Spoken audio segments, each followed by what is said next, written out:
Diumenge pot ser un gran dia per a l'Espanyol B. L'equip que entrena David Gallego només necessita un punt davant l'Europa per proclamar-se campió de Lliga. Els blanquiblaus que arriben invictes ho tenen clar i avisen que seran fidels a la seva filosofia. Sortirem a guanyar, no especularem, repeteixen els jugadors i el cos tècnic. El filial no vol desaprofitar cap oportunitat. Un equipo más y bueno, iremos a ganar obviamente y bueno, si podemos rascar un punto, si podemos ganar muchísimo mejor y a ver si ya se puede venir para casa el título. Tot i que amb un punt podem ser campions, nosaltres no especularem i anem amb els 3 punts i a veure si podem celebrar.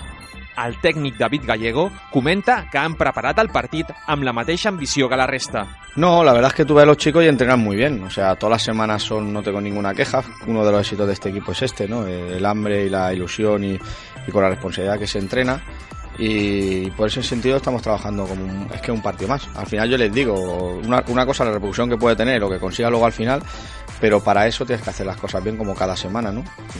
Y hay que ser mejor que el rival y en eso nos estamos centrando.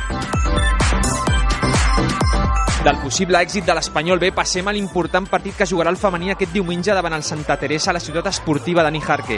Després del bon punt a Zubieta, toca donar continuïtat, com insisteix el tècnic Joan Bacardit. El rival som nosaltres mateixos. L'altre ja sí que es va veure una mentalitat guanyadora, un equip que aspira a estar a dalt. Ja ens ha demostrat aquesta competició que cada partit costa moltíssim i els rivals de sota ens estan complicant més la vida que no els de dalt. Ja sense opcions de Copa, el juvenil jugarà dissabte davant el Santa Eulàlia, cua de la classificació que ja ha perdut la categoria.